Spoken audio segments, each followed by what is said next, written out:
Bueno, buen día, me presento, mi nombre es Liliana Monterroso, yo soy la profesora de fitopatología y estamos en conjunto con los docentes de terapéutica vegetal y zoología agrícola dando esto que es el módulo de sanidad vegetal o protección vegetal dentro de lo que es la licenciatura en administración agraria. La pregunta es, bueno, ¿qué es la fitopatología? ¿Alguno de ustedes sabe qué es la fitopatología? A ver, cuéntenme. ¿Alguno de ustedes sabe qué es la fitopatología? Digan lo primero que se les ocurre. ¿Qué puede llegar a ser?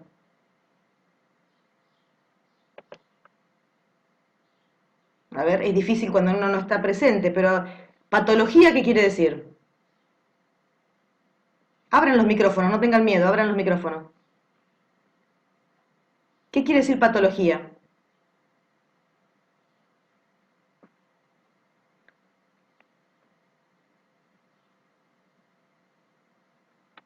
A ver, alguno que se anime a decirme qué quiere decir patología. El chat no me está funcionando, no me pregunten por qué, pero no está funcionando.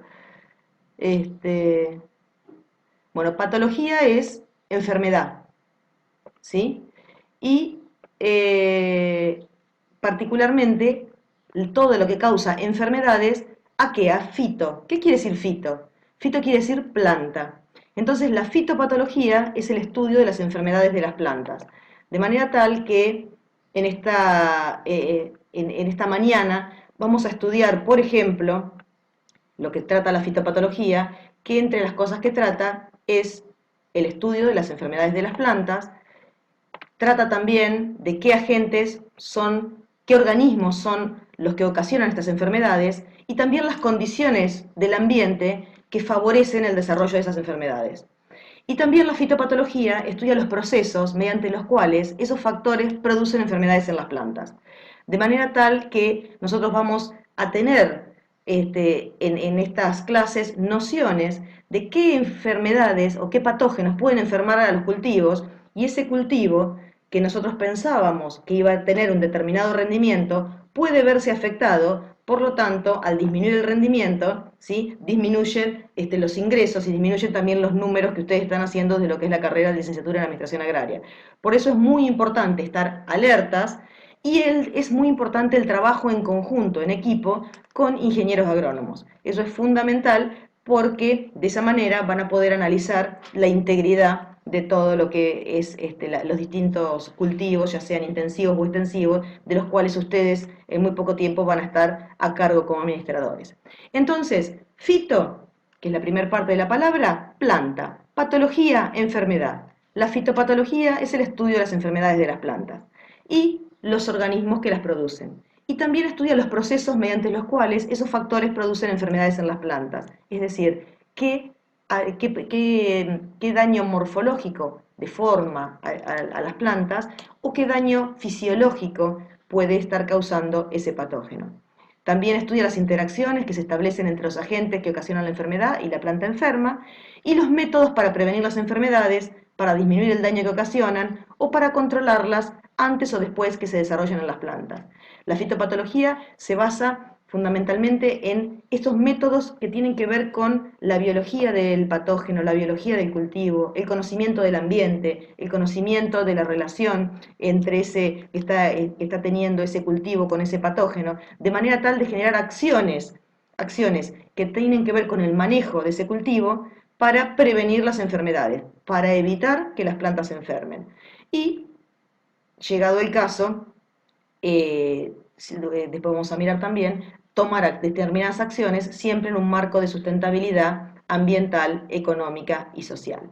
Entonces, fitopatología, estudio de las enfermedades de las plantas.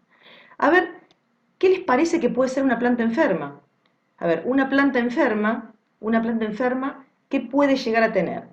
A ver, si alguno se anima a decírmelo, sería ideal. ¿Alguno se anima a decir que es una planta enferma? Hablando, ¿eh?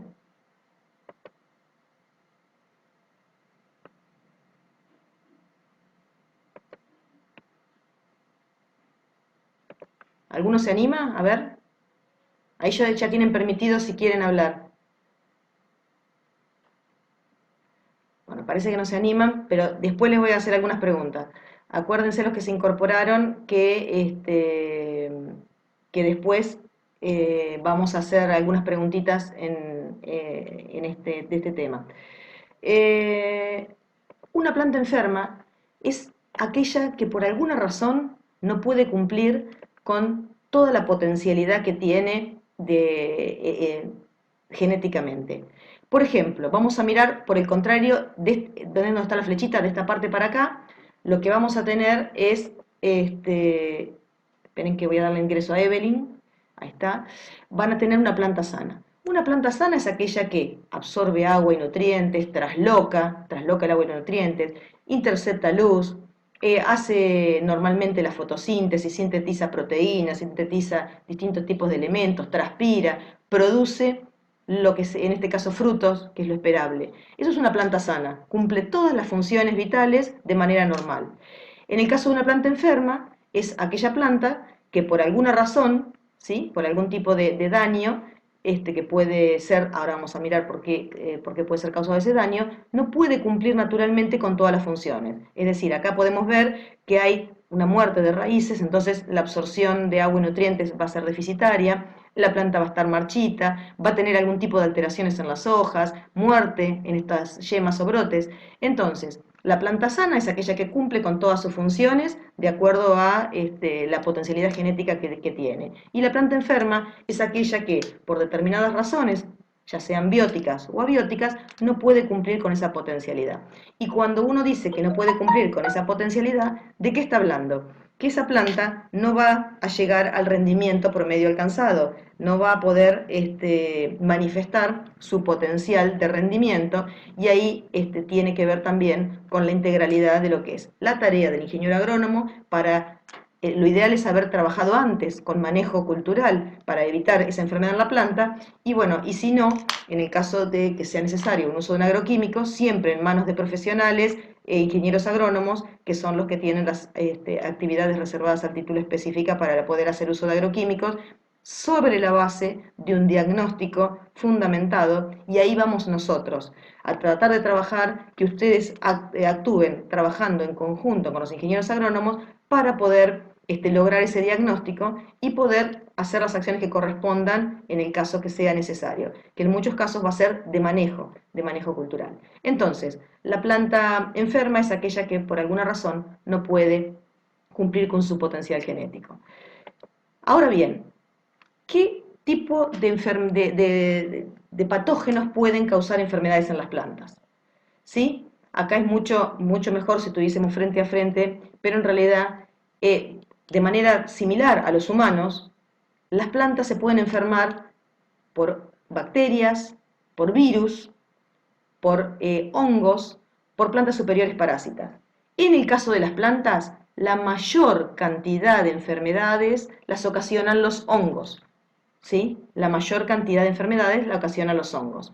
Después le siguen las bacterias, los virus y viroides y plantas superiores parásitas. Pero en general, los hongos hay un alto número de hongos que ocasionan enfermedades en las plantas. Y las bacterias y los virus causan enfermedades igual o tan severas como los hongos, pero no hay tantas bacterias patógenas como hongos patógenos, ni tantos virus, por lo menos determinados hasta ahora como hongos patógenos. Entonces, la clasificación de enfermedades de las plantas, las enfermedades pueden ser bióticas, ¿sí? Causadas por bacterias, hongos, virus y viroides, o abióticas, que ya vamos a ver de qué se trata cuando hablemos de esto. Bueno, los hongos, acá les voy a decir algunas palabras que los chicos de agronomía, bueno, lo ven durante 4 meses a todo esto y sí hacen lo que es todo lo que sea clasificación, todo lo que sea clasificación de hongos, pero me van a escuchar hablar a mí en algún momento de micelio, de hifas, ¿sí? Los hongos son organismos eucariotas, la gran mayoría de los hongos tienen, al cuerpo del hongo se lo denomina hifas. Les digo esa palabra, que son estas estructuras que van a encontrar ahí, flexuosas, ¿sí? Acá tienen una foto de una hifa de un hongo, y al conjunto de hifas se lo denomina micelio. Les digo estas palabras porque por ahí se las voy a ir mencionando a lo largo de la mañana y por ahí no van a saber a qué me estoy refiriendo. Y estas hifas en algún momento del crecimiento del patógeno, de los hongos, van a producir fructificaciones asexuales y sexuales.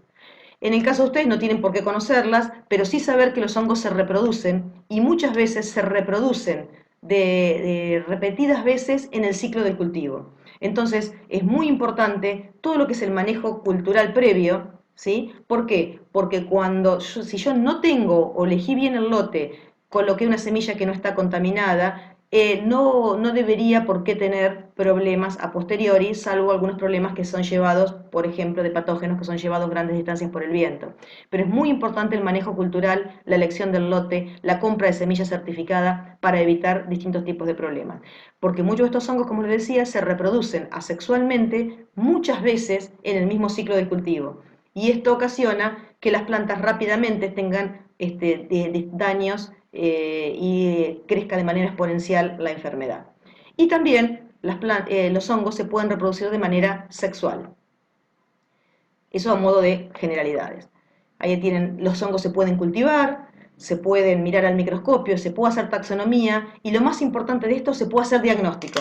Es decir, si yo tengo un problema en un lote con alguna patología, claramente puedo hacer un diagnóstico y sobre la base del diagnóstico tomar las medidas que sean necesarias. ¿Sí? Que tiene que ver hasta con los cultivos de los años próximos en relación a la enfermedad, o las distintas acciones que se pueden llegar a tomar de manejo. Así que es muy importante que se pueda hacer diagnóstico. En caso de las bacterias, son procariotas, organismos cuyo material genético, el ADN, no está organizado en un núcleo. Hay distintos tipos de bacterias, tenemos cocos, tenemos bacilos, generalmente son gram positivas y gram negativas, y como les decía, el número de bacterias fitopatógenas es menor que el número de hongos, pero lo cual no quiere decir que las enfermedades causadas por bacterias sean menos graves o menos agresivas en cuanto a las enfermedades de las plantas. También acá tenemos unas cajas de Petri donde vemos cultivos de bacterias. Las bacterias también se puede hacer diagnóstico, hay distintas reacciones, fundamentalmente basado en reacciones bioquímicas, pero se puede trabajar en laboratorio y conocer exactamente cuál es la enfermedad que está teniendo esa planta.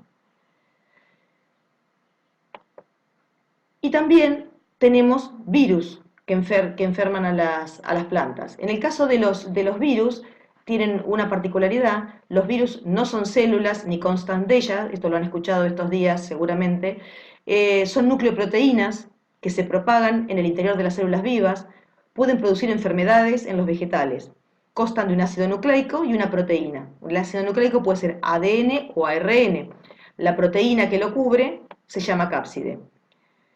Los virus son ultramicroscópicos, no pueden ser observados con microscopio óptico, con el microscopio que tenemos en los laboratorios nuestros. Son ultramicroscópicos y se miran con un microscopio electrónico. Por ejemplo, el virus del enanismo de la cebada mide aproximadamente 30 nanómetros. El causante del mosaico del tabaco es una varilla de 300 por 18 nanómetros. Y si alguno se recuerda lo que es un nanómetro, el nanómetro es la milésima parte de un milímetro. ¿Sí? Piensen en una regla que tengan ustedes: 1 milímetro dividido a 1000. Estamos hablando de organismos ultramicroscópicos. Los virus pueden tener diversas formas, la más frecuente es de poliedro o de varilla y sus variantes. En cada virus, como les decía hoy, ARN o ADN. Y también, para reproducirse, inducen a la célula hospedante a la formación de partículas virales. El tipo de daño que producen es por utilización de productos celulares, por ocupación de espacios en las células, por alteración de componentes y procesos celulares y del metabolismo de las mismas, las cuales producen sustancias anormales.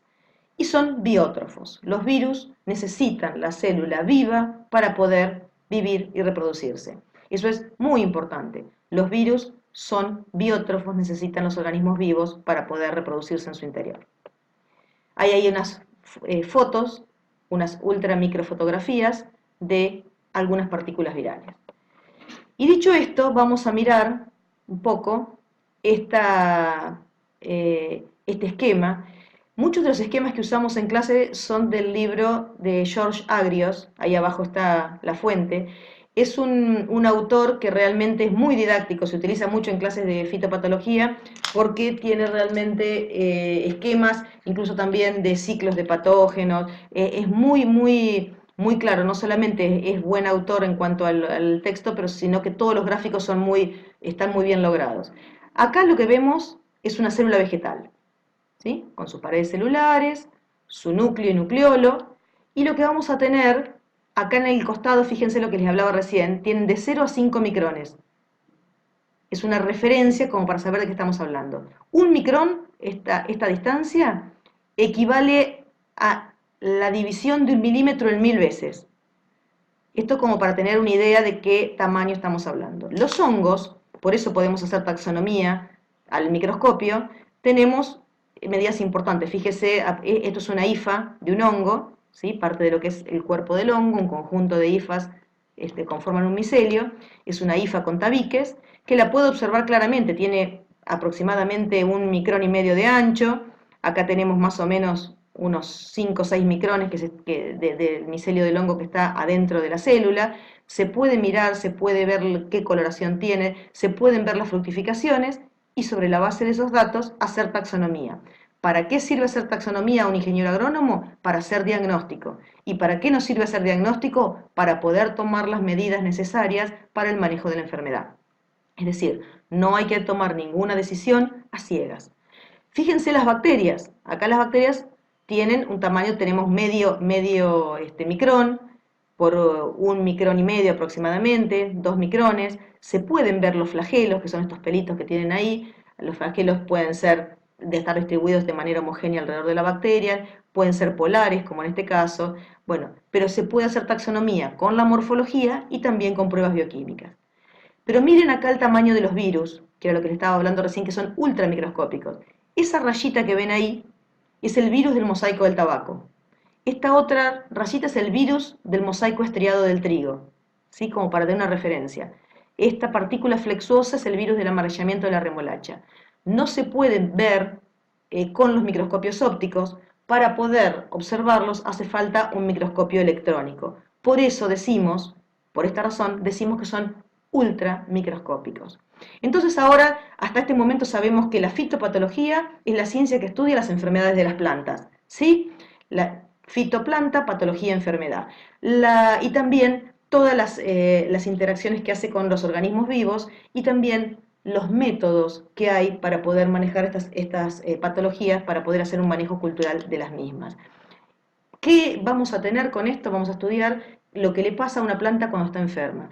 Esa planta cuando está enferma hay que estar muy atentos porque no va a cumplir con su potencial de rendimiento o lo va a ver disminuido o en algunos casos anulado por completo. Entonces es muy importante conocer las enfermedades de las plantas.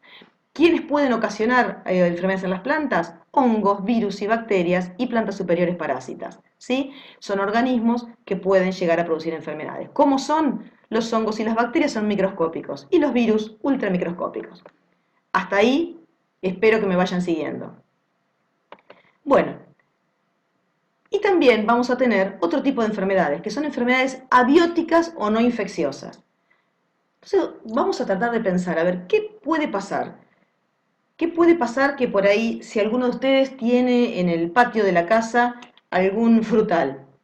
Entonces dicen, en el verano, uy, qué interesante, vamos a tener frutas, pero ¿qué puede pasar que no sea un hongo, una bacteria, un virus, que puede causar que ese frutal no fructifique? Es decir, no tener, por ejemplo, ciruelas en el árbol del patio de la casa.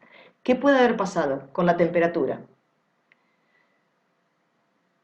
Por ejemplo, heladas, exactamente. La helada no es ni un hongo, ni un virus, ni una bacteria, pero es una disminución de la temperatura, es una causa abiótica porque no está viva y puede disminuir o puede generar ese daño en la planta, esa alteración que provoca por exceso de frío, por la helada, que las flores no lleguen a formar fruto. Entonces, no es ni un hongo, ni una bacteria, ni un virus, es una causa biótica la que me está causando esta enfermedad. También el exceso de temperatura. La temperatura alta o baja, o sea, las heladas o la temperatura muy alta puede llegar a producir algún tipo de daño o frenar el llenado de granos o generar algún otro tipo de problema. La humedad del suelo, exceso déficit. ¿Qué puede pasar? Cuando uno tiene una inundación, ¿sí? Una inundación por anoxia o falta de oxígeno en el suelo, los cultivos van a morir. porque el agua no se va, cuando hay inundación no se va de la superficie, los espacios de aire del suelo están llenos de agua y en esa situación las plantas o los cultivos van a terminar muriendo. Y también el déficit de agua. ¿El déficit de agua cómo se llama? Bien, sequía, exactamente. El déficit de agua es la sequía. Entonces, esta sequía me va a ocasionar también que las plantas se marchiten y se mueran y obviamente no puedan cumplir con su rendimiento potencial. Entonces, no siempre que uno va a un lote tiene que salir a buscar hongos, virus o bacterias o algún tipo de patógeno biótico, sino que también hay otras causas abióticas que son muy importantes tener en cuenta y eso les voy a enseñar en la próxima clase cómo tienen que completar una planilla para poder ustedes, desde su lugar de administradores, colaborar con el ingeniero agrónomo para poder hacer el diagnóstico que corresponde. ¿Qué otra cosa más puede causar que las plantas no puedan cumplir con su potencial de rendimiento? El pH del suelo. Ustedes han visto en asignaturas previas que, por ejemplo, cuando el pH es muy ácido o es muy alcalino, las plantas realmente no pueden, no pueden crecer. Por ejemplo, en algún bajo salado, yendo para la zona de Tapalqué, nadie puede hacer un cultivo, si alguien quiere hacer un trigo, por ejemplo, difícilmente ese trigo prospere. ¿Por qué? Porque el pH del suelo es básico. Entonces, técnicamente, el error se cometió a priori, es decir, lo cometimos al elegir mal el lote. ¿Por qué? Porque ya se sabía anticipadamente que ese suelo iba a tener un pH alcalino. Y por eso es muy importante todo lo que les explican en cuanto trabajan con lo que es el suelo. Siempre, siempre hay que trabajar con análisis de suelo antes de tomar cualquier tipo de decisión de decidir una siembra o no. El suelo puede tener un pH ácido básico que ya estaría inhabilitando la potencialidad de hacer determinados cultivos. Entonces, muy importante los análisis del suelo, muy importante las historias de las regiones donde uno trabaja para saber realmente el riesgo de heladas o el riesgo de altas temperaturas. Y bueno, por ahí siempre hay algún imponderable como las inundaciones, que eso es bastante más complejo, que también uno tiene que tener en cuenta, o las acciones a tomar cuando se encuentra con un fenómeno de estos. Prácticas agrícolas inadecuadas, es decir, por ejemplo, tomar alguna decisión de hacer algún tipo de aplicación de algún agroquímico que puede estar fuera de tiempo y puede generar algún tipo de daño o manchar, o también alguna práctica de cultivo inadecuada como algún control mecánico de malezas, que eso me impide, por ejemplo, una mala regulación de una máquina y me dañó las raíces de la planta, entonces eso genera algún tipo de lesión por una práctica agrícola inadecuada. Les comento a los que ingresaron recién que me está avisando que le quedan 10 minutos a la charla. Cuando se corte este bloque, se suman a los 7 minutos. Hacemos un descanso de 7 minutos y les pido por favor que no o sea, traten de respetar estos tiempos porque yo voy a empezar a los 7 minutos exactos una vez que se cortó esto. Digo, para optimizar la mañana. Gracias. Bueno, deficiencia de nutrientes. Es muy importante también, como les decía, junto con el pH del suelo, el análisis, saber si el suelo tiene los nutrientes adecuados, fósforo, nitrógeno, potasio. Realmente es muy, muy importante para poder saber qué características tiene ese suelo y qué es lo que tengo que esperar. La toxicidad, la luz, el exceso de déficit también puede ocasionar algún tipo de enfermedad abiótica o no infecciosa. Y esperen que me olvide, acá no está escrita alguna, pero hay una que es muy importante, que acá no la dije y que hay hasta seguros contra esa causa abiótica. ¿Seguros contra qué hay? A ver. Bien, contra granizo. Entonces, técnicamente es muy importante tener en cuenta también si hay granizo, puede generar algún tipo de daño abiótico y podemos llegar a tener algunos daños en las plantas que no vamos a ver a qué explicarlo. Por eso es muy importante recorrer los lotes o charlar con las personas que están en los campos para ver si realmente alguno de estos fenómenos se nos puede haber pasado inadvertido. En el caso del granizo no solamente es el daño directo, sino que también puede haber algún daño indirecto por lastimaduras que puede generar, heridas que puede generar por el golpe en las plantas, y en esas micro lesiones, que se generan, que muchas veces no las podemos observar con el ojo humano, pero esas microlesiones, los organismos microscópicos como hongos y bacterias aprovechan para ingresar. ¿Sí? Entonces, el granizo también es una de las causas abióticas que puede generar este tipo de enfermedad. Bueno, vamos a hablar ahora del triángulo de las enfermedades. Esto es muy importante porque son las preguntas que siempre nos tenemos que hacer. Para que exista una enfermedad, que es lo que tenemos acá, para que exista una enfermedad, tiene que haber tres cosas, pero a la vez. Por eso siempre hay que pensar en ese triángulo, los ingenieros agrónomos estamos muy atentos a eso, porque para que exista una enfermedad tiene que haber un patógeno, y ese patógeno tiene que estar virulento, es decir, tiene que estar activo, patógeno virulento. Pero ese patógeno virulento, que sería uno de los vértices de este triángulo, no sirve, no puede hacer nada si el ambiente no es favorable. Es decir, si las condiciones ambientales no acompañan el desarrollo de la enfermedad. ¿Sí? Y cada patógeno en determinados cultivos tiene condiciones particulares. Por eso algunos años tenemos algunos patógenos presentes y otros no. Algunos patógenos, por ejemplo, qué sé yo, mancha amarilla en trigo, necesita alta humedad relativa, mayor al 90%, y temperatura entre 2 a 30 grados. Es decir, de 2 a 30 grados quiere decir que la temperatura prácticamente es indistinto, con un óptimo alrededor de los 18 grados.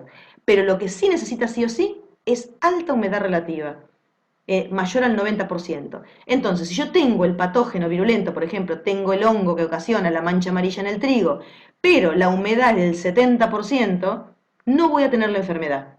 Por más que tenga el patógeno virulento y tenga el otro vértice, que es el otro vértice de este triángulo, que es el hospedante susceptible. El hospedante susceptible es la planta que se va a enfermar.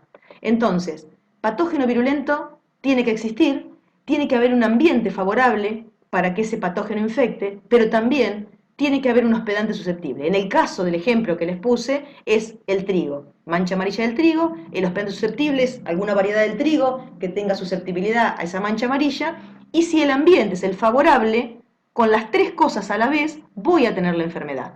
¿Sí? Por eso muchas veces se trata de trabajar con variedades con híbridos o con distinto tipo de semilla que tenga resistencia, que quiere decir que yo anulo este vértice y por más que esté el patógeno virulento y el ambiente sea favorable, el hospedante no, o la planta, digamos, no se va a enfermar, porque la planta no va a ser susceptible, porque yo estoy eligiendo algún material genético que sé que es resistente o tolerante a la enfermedad. Por eso es muy importante cuando uno va a elegir la semilla, no solamente que sea semilla certificada, que me va a dar la seguridad que esa semilla está libre de patógenos, sino que además me va a indicar un montón de características, no solamente las características fisiológicas de la semilla, sino también el comportamiento ante los patógenos. Es muy importante, cuando ustedes lean cualquiera de esos folletos que hablan de semillas, fíjense que hay cuadros muy detallados que tienen que ver con lo que es el comportamiento de esa variedad ante las distintas enfermedades. ¿Me van siguiendo? Bien. Y acá, ¿qué vamos a ver? Vemos una letra H, que sería el ser humano. Y esto lo transforma el triángulo en una pirámide. Fíjense que ahí está transformada una pirámide y es el hombre barra mujer, ser humano, que por ahí con alguna práctica agrícola puede favorecer a la enfermedad para que incluso sea hasta más agresiva, o en algunos casos el hombre con las decisiones correctas tendría que disminuir esa enfermedad. Por eso es muy importante el rol de las personas que están trabajando en esos cultivos y la toma de decisiones.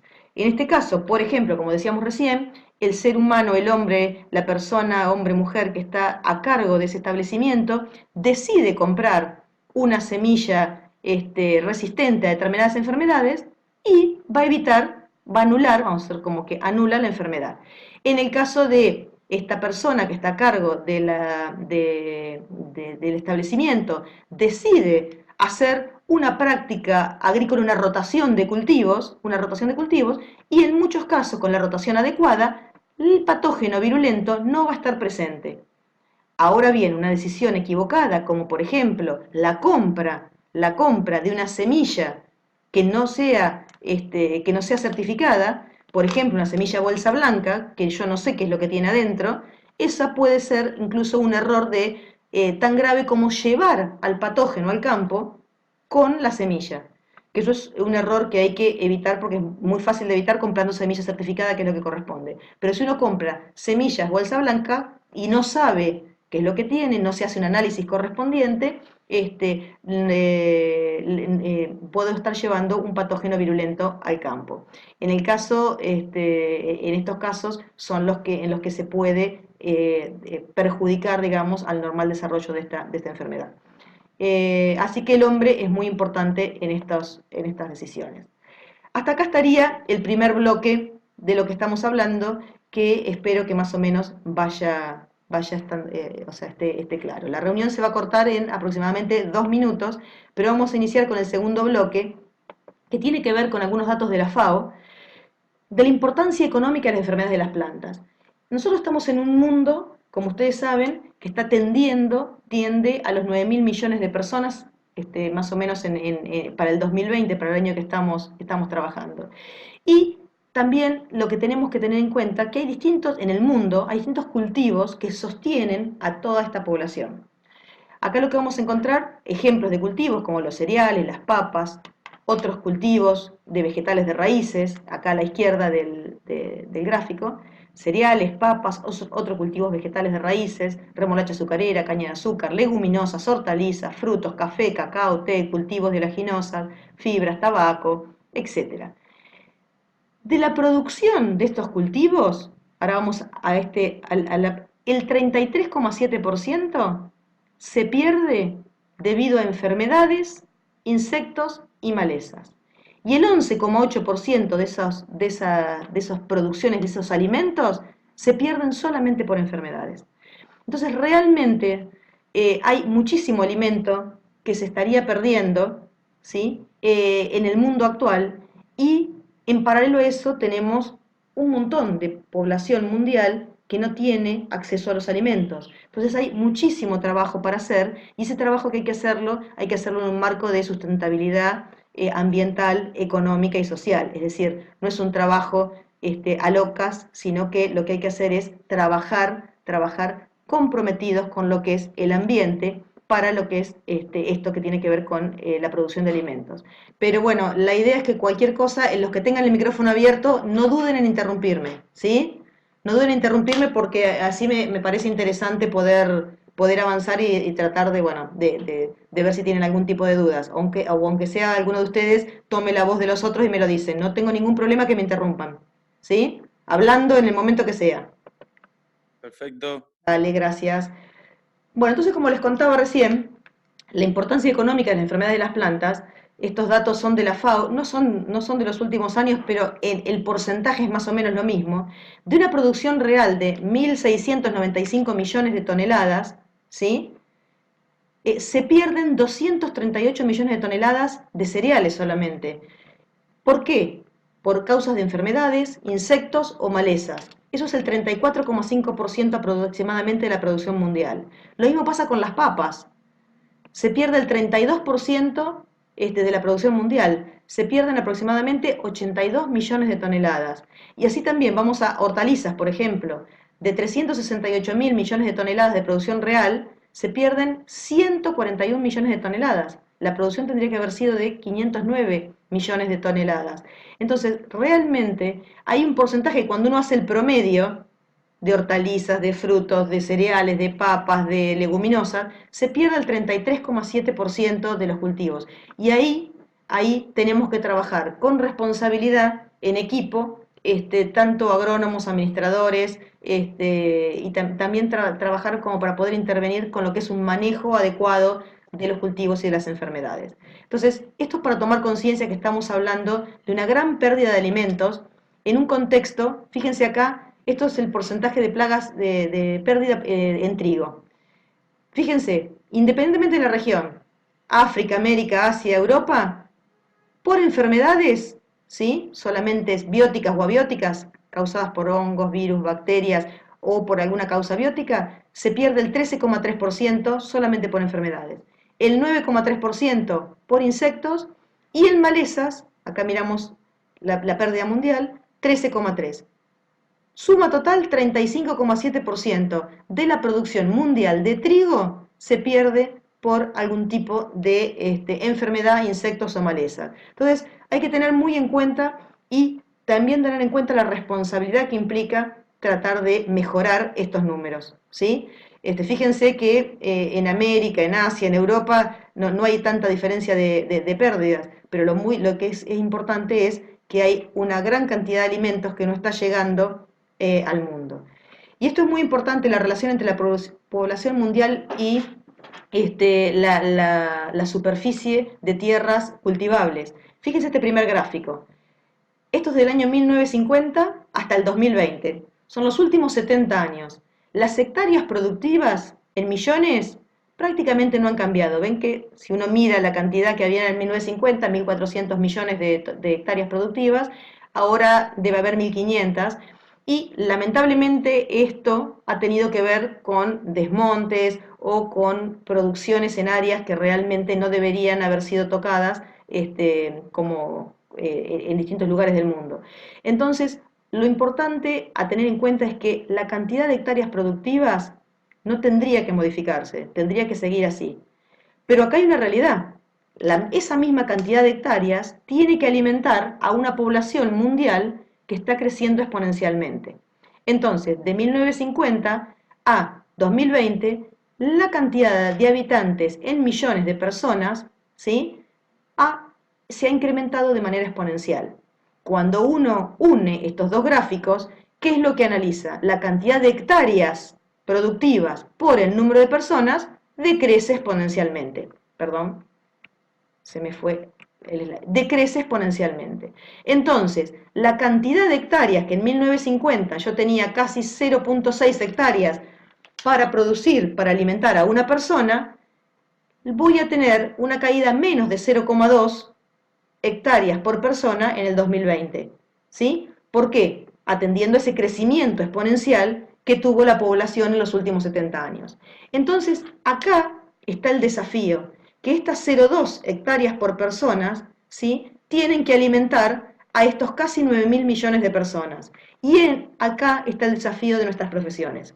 Acá está el desafío de saber administrar estos recursos, de saber producir, cultivar, preservando el ambiente y siendo respetuosos del ambiente, de tratar de generar distintas acciones que tienen que ver con los mejoramientos genéticos, rotaciones adecuadas de cultivo, elección adecuada de las variedades con las cuales yo estoy trabajando para poder satisfacer esta demanda de alimentos que cada vez va a ser mayor, ¿sí?, con la misma cantidad de tierras disponibles. Entonces, mucho trabajo por hacer y mucho trabajo por hacer de manera responsable y comprometida con el ambiente y sin tenerle miedo a las herramientas.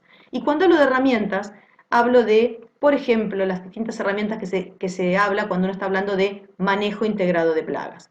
Cuando yo hablo de manejo integrado de plagas, ¿sí?, es un sistema de control que integra diferentes acciones preventivas y o correctivas con la finalidad de mantener las densidades de los organismos plaga por debajo de un nivel que no provoquen daños significativos y a su vez provoque un adecuado retorno económico.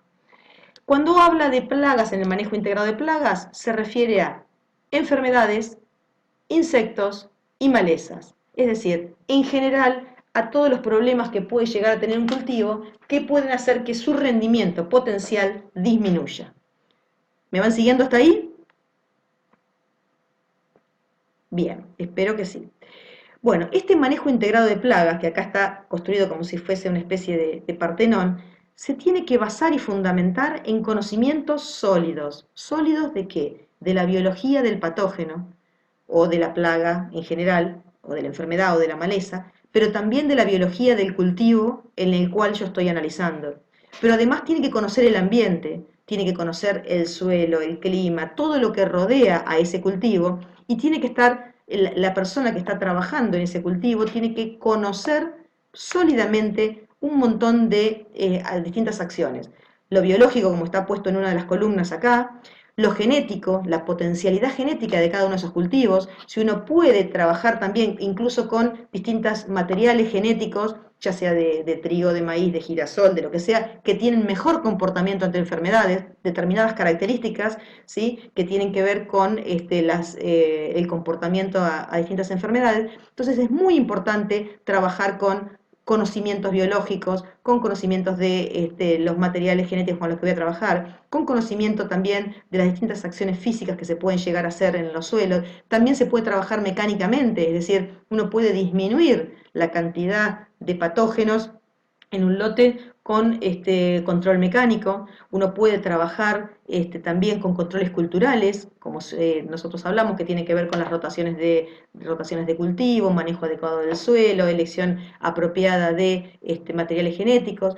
Lo legal tiene que ver mucho, en el caso de las enfermedades, con el uso de semilla certificada, es decir, saber que la semilla, o saber, en el caso que uno tenga que trasplantar plantas, con el caso de, por ejemplo, una implantación de un monte frutal o de forestales, saber que están libres de enfermedades, ya sea la semilla o las plantas que uno va a llevar al lote. Es muy importante comprar semillas certificadas. ¿Por qué? Porque eso me va a dar la tranquilidad. ¿Se acuerdan el triángulo epidemiológico que veíamos hoy? Que el vértice que tiene que ver con el patógeno virulento, no ser quien está administrando ese campo, quien está manejando ese campo, quien introduzca la enfermedad al lote, a un lote que por ahí no existía esa enfermedad. Y eso realmente es un error muy, muy grave, pero que lamentablemente suele pasar frecuentemente, por eso estaba el hombre o mujer ahí como completando ese triángulo que por ahí puede tomar medidas que no son acertadas y puede favorecer a que los cultivos se enfermen. Y por último, una última columna de este Partenón es el control químico. Que el control químico es una herramienta más. Cuando ya se han usado todas las otras herramientas de control cultural, no hay que tenerle miedo en manos de profesionales.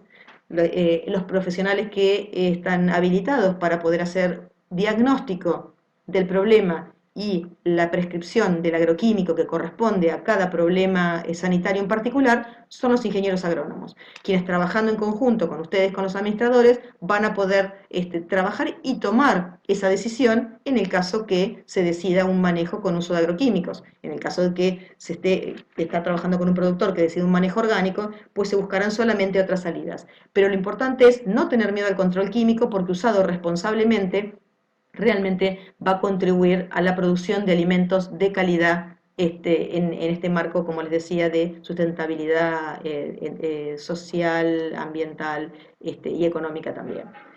Bueno, hasta aquí seguimos con esta parte de la clase de hoy.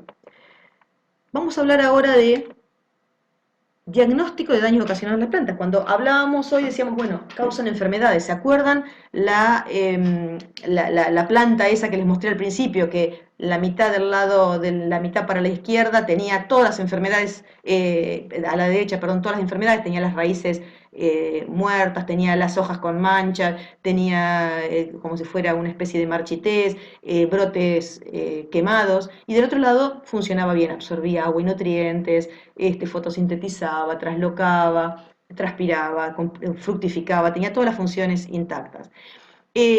Cuando uno trabaja en un cultivo, es muy importante el hacer diagnóstico. Después vamos a mirar un poquito más. Pero uno se basa en sintomatología. Es muy importante ver cuáles son los síntomas y ahora, antes de terminar esta clase, ustedes van a estar con toda esta información para ver cuáles son los síntomas más importantes a tener en cuenta. Y les voy a definir lo que es sintomatología. Es muy importante siempre cuando uno va al campo tomar datos, esto tiene que ver con la próxima clase, pero tiene que ver qué órgano está afectado. Si son las hojas, las vainas, los tallos, las espigas, los bulbos, ¿dónde estoy viendo esta sintomatología? Es muy importante. Y todos estos datos me sirven para hacer diagnóstico, ¿sí? Ya sea de un lado o del otro. Después este esquema lo vamos a mirar en profundidad en la próxima clase, pero lo importante es que sobre la base de una sintomatología es el primer paso que hay que tener en cuenta para hacer un diagnóstico. Y ese diagnóstico generalmente se termina en un laboratorio. Pero si no está clara la descripción de sintomatología, puede costar bastante más poder hacer un diagnóstico. Hay un trabajo integral. Entonces, el primer paso para hacer diagnóstico, y en el cual ustedes como licenciados en Administración Agraria son clave, porque van a estar recorriendo los lotes, es la descripción correcta de síntomas y signos. Y como les decía, vamos a terminar en este curso ustedes sabiendo hacer una planilla de, bueno, cómo describir este tipo de problemas en el campo y tomar una muestra correctamente y remitirla a un laboratorio o a un ingeniero agrónomo que es el que está a cargo de todas estas tomas de decisiones en lo que tiene que ver con los diagnósticos de enfermedades de las plantas. Bueno, a ver, ¿qué les parece? ¿Qué es un síntoma? ¿Qué es un síntoma?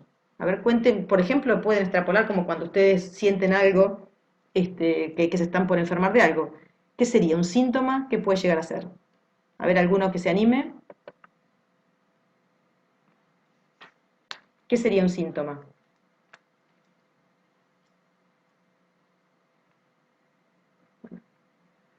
Nosotros vamos a hablar en la clase de hoy de síntomas y de signos. En conjunto conformarían la sintomatología.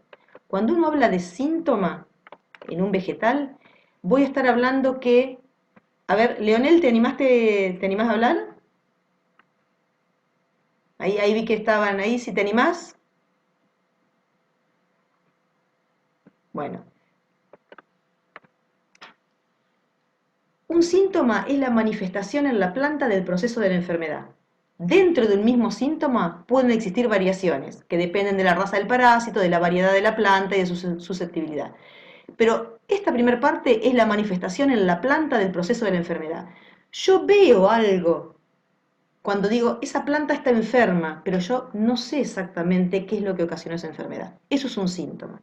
Por ejemplo, una planta está marchita, ¿sí? Una planta está marchita, que es muy común. Si alguien les pidió que regaran una maceta, ustedes se olvidaron, ¿sí? La planta se secó, se evaporó toda el agua de la maceta, la planta se marchita y en algunos casos puede llegar a morir la planta por falta de agua. Yo no sé si veo una planta marchita, si eso le ocasionó la falta de agua, o no sé si le ocasionó algún patógeno, algún hongo, virus o bacteria, que está dañando alguna parte que tenga que ver con la translocación de agua y nutrientes. Yo lo que puedo ver es que esa planta tiene una alteración, que esa alteración es morfológica y fisiológica, las hojas están como acartuchadas, las hojas están secas, ¿sí? En muchos casos, ya les digo, depende del grado de gravedad que tenga el asunto, pero yo no me puedo dar cuenta si hay un hongo, una bacteria, o si es simplemente falta de agua. Yo veo una manifestación en la planta del proceso de la enfermedad, de una planta marchita, ¿sí? Eso es un síntoma. Es decir, que el solo hecho de ver el síntoma no me estaría indicando que si hay algún agente involucrado, agente biótico involucrado. Pero yo veo que esa planta no está sana. Yo lo que tengo la certeza es que esa planta está enferma. No me puedo dar cuenta a priori qué es lo que lo ocasionó. Entonces, normalmente lo que hay que hacer es tomar una muestra y llevarla al laboratorio para que se vea qué es lo que está pasando en esa planta para poder hacer un diagnóstico acertado y tomar las medidas apropiadas de control.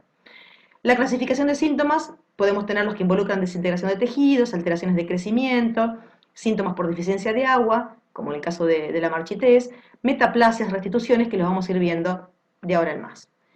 Por ejemplo, bueno, ahí vamos a tener otras sintomatologías que las vamos a ir viendo mientras vemos las fotos. En el caso de, acá tenemos por ejemplo alguna alteración, fíjense, esta sería a la derecha una planta que está normalmente creciendo con un color verde intenso en las hojas de esta planta de trigo. Fíjense, las hojas en su totalidad están verdes. Y miren estas plantas que están al lado. Las hojas están amarillentas, amarillas. Fíjense, esta planta, algo le está pasando, esta planta está enferma. No puedo saber si es un déficit de nutrientes, no puedo saber solamente con mirarla así si hay algún patógeno que está dañando las raíces y que está impidiendo la absorción de nutrientes, ¿sí? Entonces, yo a priori lo que les puedo decir, acá estoy viendo un síntoma. Es una alteración del pigmento que tienen normalmente las plantas, que es la clorofila, y yo estoy viendo un amarillamiento, o como está escrito acá abajo, clorosis. Clorosis es la manera correcta de decir o de nombrar cuando uno está viendo un amarillamiento, por ejemplo en este caso, en plantas de trigo. Entonces, este amarillamiento que estoy viendo es una alteración en el pigmento, un cambio de colores en el pigmento que en este caso es la clorofila. Y me indica eso. Yo tengo que trabajar junto con el ingeniero agrónomo con el análisis de suelo, tengo que trabajar también con todas las muestras de semillas, saber que no tenía, conociendo las rotaciones de cultivo y también mirando estas plantas para poder ver microscópicamente qué es lo que está causando ese amarillamiento o esa clorosis. Si yo tengo un análisis de suelo y sé que este suelo era deficitario en nitrógeno, por ejemplo, bueno, una de las causas de amarillamiento puede ser el déficit de nitrógeno. Entonces puede ser algo que yo podía haber sabido si tenía el análisis de suelo a priori. Pero por lo pronto, clorosis, que significa amarillamiento, es un síntoma, es una alteración del cultivo. Pero fíjense en el caso anterior, esa clorosis cómo está generalizada en la hoja. Yo no tengo manchitas o puntitos cloróticos. Y miren en esta otra. Acá tengo el mismo síntoma, una alteración en los pigmentos. Pero miren cuál es la distribución en la hoja. Está en toda la hoja, pero alterna, como si fuera un puntillado, con zonas verdes. No es lo mismo que en la anterior, en este caso es una hoja de frutales de carozo, de un ciruelo. Es muy importante cuando uno toma la muestra, llevar en un cuaderno todo este tipo de datos, porque esto acompaña y ayuda mucho al diagnóstico cuando uno trabaja en un laboratorio. Entonces, este síntoma sería también clorosis, pero en este caso no de manera uniforme en la hoja, sino un puntillado clorótico alternado con áreas verdes, aparentemente con un verde tirando a normal. Muy importante entonces anotar el órgano y anotar la distribución del síntoma, el síntoma en la hoja, que es la manifestación en la planta del proceso de la enfermedad. Miren acá esta planta. Esto es un rosal. Miren la clorosis cómo está acá. Fíjense la clorosis. La clorosis está muy marcada, pero ¿qué forma tiene? Forma de anillos. Entonces, en la primera era uniforme en la hoja. En este caso, una clorosis que marca con forma de anillo. Muy importante la distribución de este amarillamiento. La presencia de anillos cloróticos está asociado con enfermedades que pueden llegar a ser virales. Entonces, es importante esa descripción que ustedes pueden hacer. Pero fíjense que el mismo síntoma, que es el amarillamiento o clorosis, cómo se puede presentar distinto de acuerdo a la enfermedad que lo esté ocasionando. Miren acá, acá abajo tenemos una leguminosa y fíjense las nervaduras de esta leguminosa están verdes y los espacios entre las nervaduras están cloróticos o amarillentos. ¿Sí? Y miren acá en esta otra hoja, justo lo contrario, la nervadura está clorótica y el espacio entre las nervaduras está verde. Bueno, todo este tipo de descripción de síntomas, que hasta ahora no salimos del primer síntoma, que es clorosis o amarillamiento, es sumamente importante que ustedes anoten cuando ven esto, porque ayuda muchísimo al diagnóstico. Estas alteraciones de color, estas alteraciones de los pigmentos y en dónde exactamente está la alteración es muy importante para que cuando esa muestra llegue al laboratorio tenga toda esta información en la planilla anexa que va a ayudar a la rapidez del diagnóstico. Acá también tenemos un amarillamiento no tan marcado. Acá algunos van a encontrar, cuando uno ve los slides donde estaba la descripción de cada una de las sintomatologías, hay una sintomatología que se llama mosaico, que son como parches de colores. En este folíolo de soja, ¿sí? Acá tenemos una hoja de soja y acá tenemos un folíolo, podemos ver este mosaico. ¿Ven que este sector es un verde más intenso con respecto a este? Y con respecto a este, fíjense, verde intenso, verde más clarito, verde intenso, más clarito. A esos parchecitos de alternancia de colores de verde se lo denomina mosaico. ¿Sí? Es una manera común de denominar esto, que no es un amarillamiento muy marcado, pero sí es una disminución en la intensidad de los pigmentos. Entonces, a eso se lo denomina, a ese síntoma se lo denomina mosaico. Y acá pasamos a otro síntoma. Acá tenemos alfalfa y lo que tenemos son, en algunos sectores, como pueden ver ahí, amarillamientos, ¿sí? Pero acá tenemos sectores muy claros muy marcados con manchas de tejido muerto. Ese tejido que se murió se lo denomina necrótico y al síntoma se lo llama necrosis, como está escrito acá abajo. Necrosis. Necrosis es la muerte del tejido. Y en este caso, como les decía, es muy importante ver la distribución en la hoja, entonces acá nosotros vamos a tener manchas necróticas distribuidas al azar en la hoja. ¿Me van siguiendo? Manchas, porque no es que está muerta la hoja completa, no está muerta la hoja completa, sino que lo que yo voy a tener son manchas distribuidas, manchas necróticas con clorosis alrededor, ven que hay amarillamiento, pero no es que no están uniforme en la hoja, no es que está la hoja muerta, sino que están distribuidas esas manchas al azar. ¿Qué quiere decir? En cualquier lugar de la hoja puedo encontrar estas manchas. Entonces, lo que quiero es que me vayan siguiendo cómo tienen que ir describiendo en esa planilla, ¿sí? lo que van viendo. Ustedes no van a hacer el diagnóstico, lo van a hacer en un laboratorio o lo va a hacer el ingeniero agrónomo que está a cargo si es que lo decide hacer. Lo más importante entonces es que tengan en claro cómo acompañar esta muestra, que ya les digo, van a salir del curso sabiendo cómo tomar la muestra, sabiendo cómo condicionarla y sabiendo cómo hacerla llegar al laboratorio o al ingeniero agrónomo más cercano sin que la muestra se deteriore. Entonces, ahora pasamos a otro concepto que es tejido muerto, manchas necróticas. Vamos a mirar otros ejemplos. Acá tenemos una muerte, esto es un folíolo de papa, ¿sí? Y cuando esa muerte del tejido es extremadamente rápida, en muy pocos días, de 1 a 2 días se va a morir completamente la hoja, cuando la muerte, la necrosis es extremadamente rápida, se la denomina tizón, como está escrito acá. ¿Sí? El tizón, después en los archivos de cátedra ustedes van a poder ver esto detallado, el tizón es la muerte o necrosis extremadamente rápida de algún órgano. En este caso, estamos viendo en hojas. Y fíjense acá, acá tenemos una combinación muy clara de clorosis en la zona periférica y necrosis en la zona central. Esto es un ejemplo de mancha amarilla del trigo. Fíjense, las manchas son lentiformes o con forma de lenteja o de canoa. Son manchas muy marcadas, elongadas, y el centro de la lesión está necrótico, está muerto el tejido.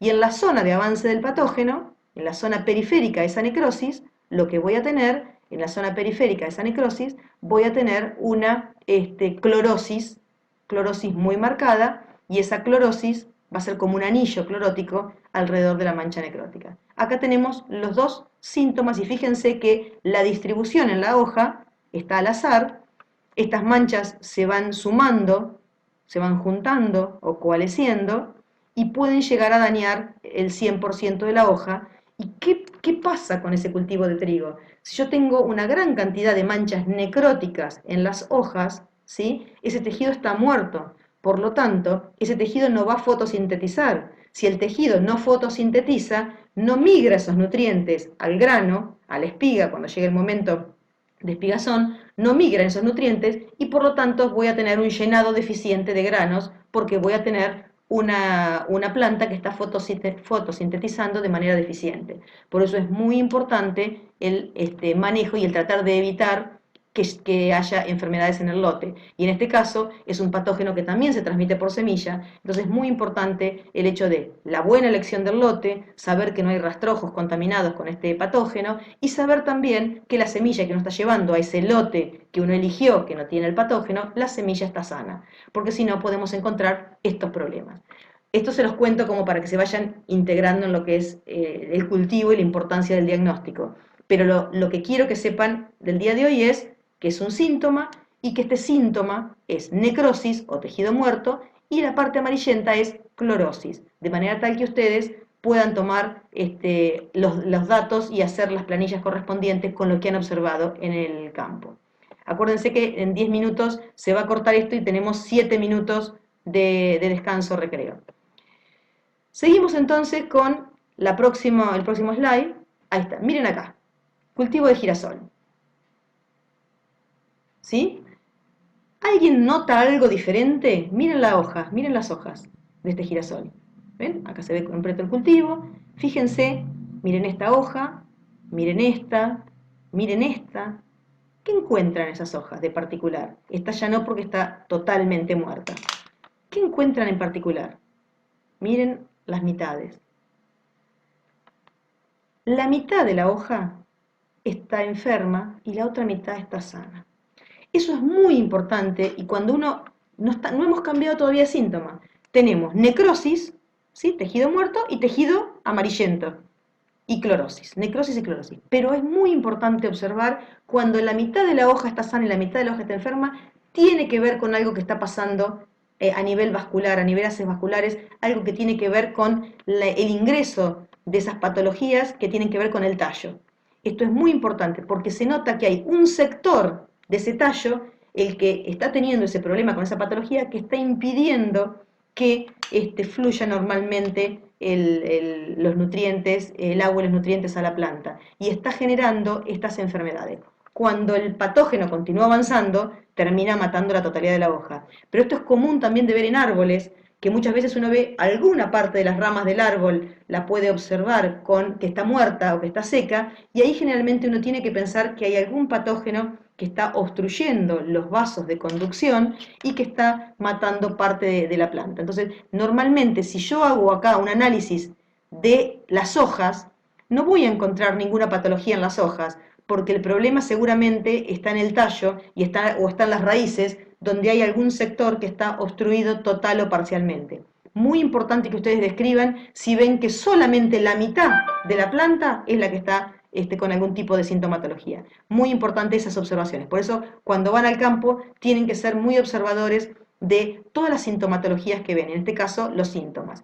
Acá miramos en detalle cada una de esas hojas de girasol y podemos ver claramente tejido muerto, necrótico, en la parte central, y en la parte periférica un tejido amarillento o clorótico, con esa alteración en el pigmento que es la clorofila. Entonces, muy importante la distribución de la enfermedad en la planta y el órgano afectado. Seguimos acá con otra sintomatología. Esta sintomatología se llama autotomía. Una autotomía, ¿qué quiere decir? Las plantas tienen la particularidad de poder desprender el sector de la planta en el cual está alojado el patógeno. Tienen esa ventaja, cosa que nosotros no podemos hacer naturalmente. Entonces, ¿qué es importante de saber? La planta identifica que está siendo avanzada por un patógeno. Entonces lo que hace, miren estos sectores, ahí donde se está desprendiendo, disuelve la laminilla media de las células circundantes a donde está la patología y elimina ese trocito. Entonces, lo que yo me voy a encontrar en el campo cuando voy a ver, en este caso es un ciruelo, una plantación de ciruelo, me voy a encontrar como agujeritos, que me los puedo confundir con otro montón de cosas. Me lo puedo confundir hasta como que un animal estuvo comiendo en ese sector. Pero cuando hago un diagnóstico en el laboratorio, me voy a encontrar que puede haber un hongo o una bacteria que está causando este desprendimiento de tejidos. Entonces, es un síntoma porque ¿por qué es síntoma? Porque yo veo que hay una alteración morfológica. La forma de la hoja se ve alterada porque hay un desprendimiento de parte de ese tejido. Y no puedo saber, cuando estoy mirando esto, qué lo ocasionó. No sé si es un insecto, no sé si es algún daño, no sé si es un hongo o una bacteria, pero yo estoy viendo un síntoma, una alteración morfológica o fisiológica que me indica que esa planta está enferma, pero no puedo saber a priori qué es lo que la está ocasionando, o no puedo ni siquiera sospechar qué es lo que la está ocasionando. Entonces, a este tipo de lesión que empieza con una necrosis, pero después hay una disolución de la laminilla media que hace que eliminen ese trocito y quedan esas perforaciones, a esto se le llama autotomía. Es una lesión de tipo necrótica con desprendimiento de la zona central y la planta elimina en esa zona central al patógeno y la planta sigue sana, salvo que haya mucho más patógeno en el ambiente que ocasione más lesiones. Fíjense ahí el trasluz, cómo se puede ver. El nombre vulgar de estas enfermedades se las llama mal de munición, porque parecería que se hubiese tirado con las municiones de una escopeta y deja todo agujereadito. Fíjense el aspecto que queda. Entonces, a trasluz se puede percibir mucho mejor, por eso se lo denomina vulgarmente, en algunos libros lo van a encontrar como mal de munición. Miren acá cómo se ve la luz que pasa a través de este trocito de tejido que se está por desprender. acá hay otro trocito de tejido que está por desprender, acá otro, y acá ya trocitos que se han desprendido, y la planta de esa manera tiende a eliminar las zonas enfermas de su estructura. Así que eso es autotomía, mal de munición. Otro tipo de síntoma es la presencia de manchas necróticas hundidas. A esas manchas necróticas que están un poquito hundidas en la zona central se las llama antracnosis. Pero ustedes pueden percibir ese hundimiento o no, pero con que describan manchas necróticas distribuidas al azar en la hoja, eso ya implica que pueden acompañar con eso la muestra. Esto es un cultivo de acelga.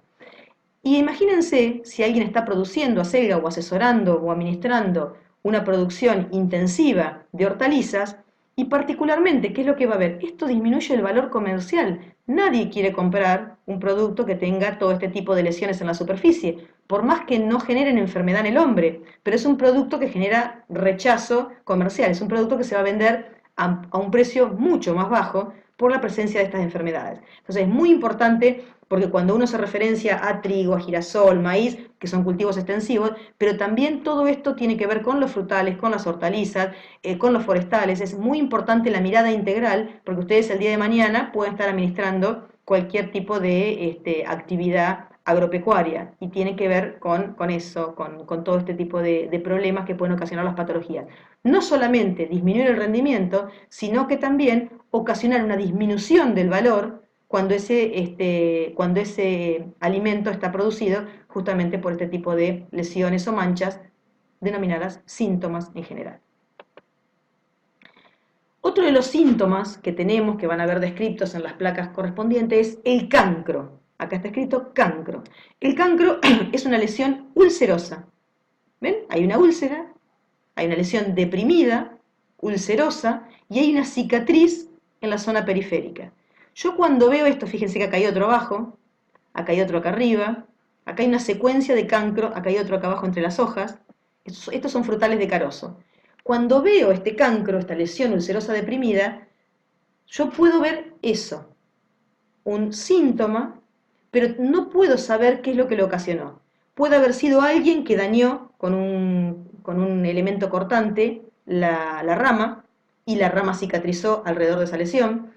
Puede ser también en algunos casos cuando las plantas crecen con algún tipo de tutor que estuvo tocando, ese tutor que por ahí puede haber sido alambre y la planta estuvo tocando por acción del viento y generó alguna lesión, la planta cicatrizó, o puede estar involucrado algún patógeno, como por ejemplo alguna bacteria que puede estar ocasionando este tipo de lesión o algún otro tipo de patógeno que la puede estar ocasionando. Entonces es muy importante cuando recordar que el síntoma me indica una alteración morfológica o fisiológica, pero no me está dando pistas, si se quiere llamar así, de qué la puede haber ocasionado. Pero yo tengo que saber que, por ejemplo, si yo tengo una secuencia de cancros en un frutal de carozo, cuando esta planta se cargue de frutos, ¿sí? Y yo tengo muchos cancros en línea, pueden esas ramas quebrarse. Entonces es muy importante, cuando se quiebran las ramas, obviamente se corta, se disminuye la producción por este tipo de pérdida de ramas y también por el mismo peso de la fruta cuando está madura. Entonces es muy importante detectar a tiempo para poder saber cuál es el rendimiento potencial de este cultivo. Vamos a mirar también otras lesiones, que son otro tipo de síntomas. Acá tenemos necrosis, pero esta necrosis está en una espiga y en un tallo de trigo. Fíjense que el color de una necrosis en el trigo no es marrón como lo veíamos en las hojas, sino que la necrosis es color pajizo. En un cultivo de trigo el tejido muerto es un tejido que está color pajizo. Entonces es muy importante poder detectarlo. Y fíjense, cuando uno mira esto, mira, uno dice, no, se está secando, se está entregando el cultivo. No, el cultivo está verde, está todo atrás. Acá hay